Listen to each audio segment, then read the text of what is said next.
VRISING, a game by Stunlock Studios. And in this video I'm going to kind of review it and talk about it for a few minutes and just my impressions of the game. This is a survival game, ultimately, but it's not exactly hard to survive. So let's talk about it in the most simple way possible. When you start this game out, you make your character, footage not seen here, and you're a vampire. So some typical vampire things apply. Now when it starts you out, you're in a graveyard. This isn't that graveyard, this is a little further in the game, and you basically walk through collecting some bones and some basics and make some basic bone weapons. And you know, the standard, you start out with nothing, but it does do a very good job, I will say, of walking you through all the basics. And eventually you get to a point where you're just kind of upgrading and you get to build a castle. More on that later. But one of the coolest things about this game is it constantly gives you things to do. A lot of survival games, I don't honestly think this is a survival game. I would call this more of an adventure game myself, but we'll get more into that later. I'm not technically right. That's just kind of my experience with it. Is it felt like an adventure game, action adventure. It didn't feel like survival to me.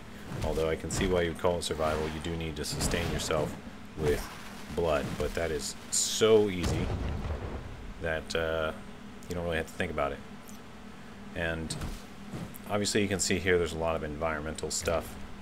I hosted this server, so that's the thing about this game too. You do need a server. I think they do have PvE now. You can play single player, but when I first started they didn't, so I put up a server and some of us jumped on and played. If you're interested in the channel server, you do have, it is paywalled. I'm sorry, not sorry, but you know, we don't want a bunch of random trolls jumping on.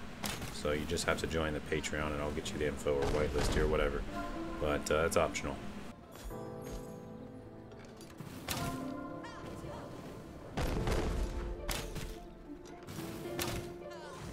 So anyway, yeah, it does a really good job of taking you on these quests.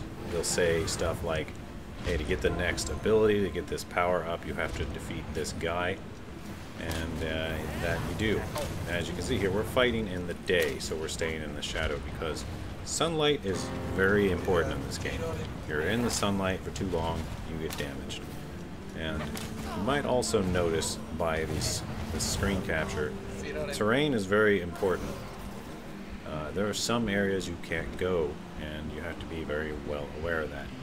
So basically when you kill an animal or get close to killing an animal or a human or something with blood, you get the option to press F and get its blood, and then you can do some abilities with this blood, like heal yourself, which you can see here was extremely necessary. I was totally not ready to fight Clive the Firebomber. Actually, I feel as though I could have soloed him in the night, but hey, Gladiator was there to help out, and I was like, alright, sure, cool, let's kill him. You can see here I'm carrying silver. Oh, I have silver sickness going on. So apparently there's currency, but as a vampire you don't want to be carrying silver. It does some damage to you. Yeah, the more silver you have, the more damage you take. Let me get this back to my base. Oh, I got new workbenches. Okay, I didn't know this. And now we're going to go to the castle here and just look at this a little bit. This is some of the building stuff. So I picked a spot way atop a mountain crest, which I realized was kind of an error later because you can't build on the stairway up.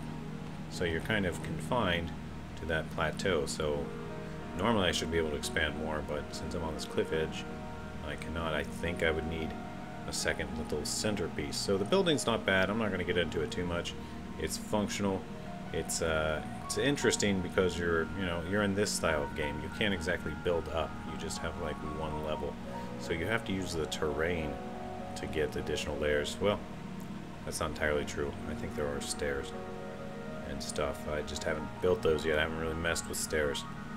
But as you progress and do quests and stuff, and get upgrades, you get new buildings and new ways to build new gear. And there's servants and there's all kinds of stuff. There's a lot of cool stuff going on here. But ultimately, the fun, really, well, the building is kind of fun.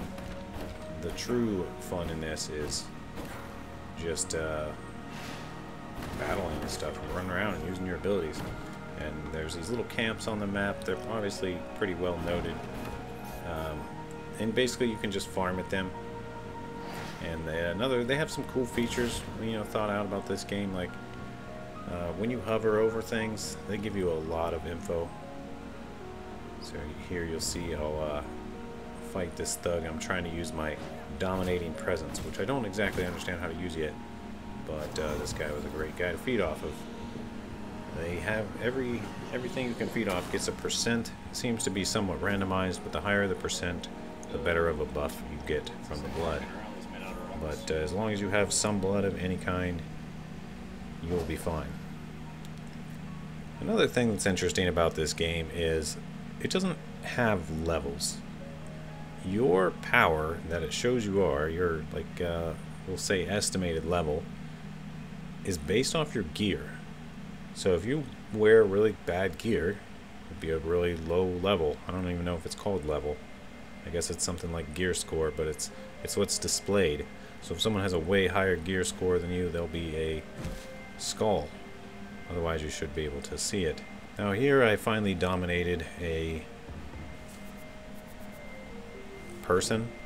It was an archer, and I brought her back, because apparently when you build this servant coffin, you gotta actually go get a servant with your dominating presence and put him in there, and it takes about an hour. This one's gonna take an hour and a half. And then as the sun rises, that's usually when you want to be inside crafting. You can go out in the sun, but it's just more difficult because you gotta stay in the shadows and dodge out of sunlight all the time to avoid damage. I don't really show it anywhere in this video, but basically if you stay in the sun, you just start taking massive damage until you exit the sun or die. And you just don't want to be in it, not for more than a second or two. And there's always new bosses to fight. This is from your blood altar. And you kind of got to know the strats. This one actually took me a few tries. She summons these little plant things, moths I guess they are. And if you don't kill them, they heal and they shoot a bunch of fireballs. And if you don't kill them, the fight gets really complicated. So I had to decide, do I DPS her, or do I kill all the ads? Or do I just kill ads immediately and then go back to DPSing her? Kind of reminiscent of a classic raid fight or something in an MMO. But it's kind of cool. Different strats you could use on some of these fights, it seems like. But ultimately, you just got to get used to their abilities and find something that works for you. The way magic works in this game is pretty cool too. Everything basically just has a cooldown, so you can wombo it up when it's ready. Oh yeah, I got this time. Easy. Knowledge is power.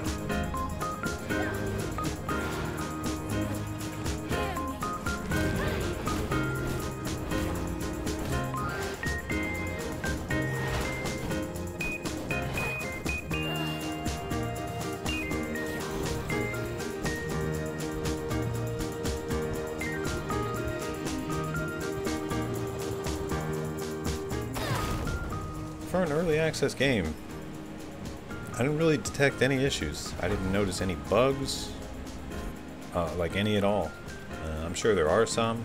I mean, I would be willing to bet, but everything worked as I expected. I didn't come across any problems.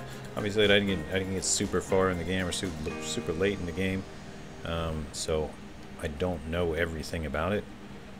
So most of it was just me exploring and testing things out and finding out what you can do. Most of the menus are pretty intuitive. You don't really need a guide once you kind of just open the menu and take a look at it. So that's kind of nice. A very, overall, I'd say very intuitive menu system. There were some things that kind of confused me about this research desk, but basically you can either bring a book to it and get an entire new recipe, or you can bring a bunch of paper to it and do a research and you get somewhat of a random thing. So I guess you want a combination of both, but that is pretty useful for finding new items, for building. As far as getting your spells, it's all about killing these bosses and tracking their blood and hunting them down, like the few I showed earlier. This here is me trying to build down the steps, hoping, can I expand? Because I have everything I need to expand, but you're just not allowed on these tops, so I guess I'd have to make another blood center. Anyway, hope you guys enjoyed the video. And that's it. What would I give this? I don't know. I'd probably give it like an 8 out of 10, I guess. I don't know. That's an arbitrary number. It might be better than that. I don't think it's any worse. If you like this sort of game and it looks interesting to you, I would highly recommend it. The fun factor is very high. Overall, it's very addictive, as Gladiator22 can probably attest to, because he has actually played more than I have on the server and is probably the kingpin over there. Alright, well, see you guys later. Hope you're doing well. Peace out.